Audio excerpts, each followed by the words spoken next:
আরে দেখো দেখো আমি কত বড় গরুর মাথা আনছি। বিউটি তুমি এত বড় গরুর মাথা কি করবা?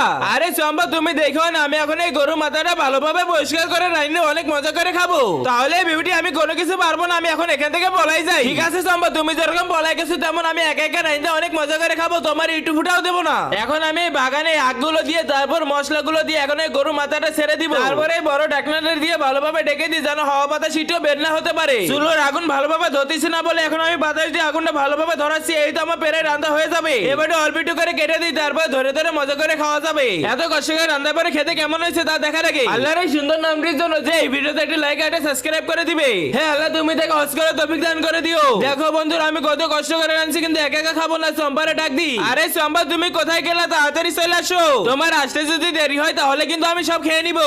বিউটি তুমি কি বলতেছো একা একা খাবো? আমি সেটা হতে দেবো না, আমি এসে সব খেয়ে নেবো। চম্পা এত কষ্ট করে রাঁধছি, খাইতে কেমন হয়েছে তুমি তো বললাই না। কি বলো বিউটি?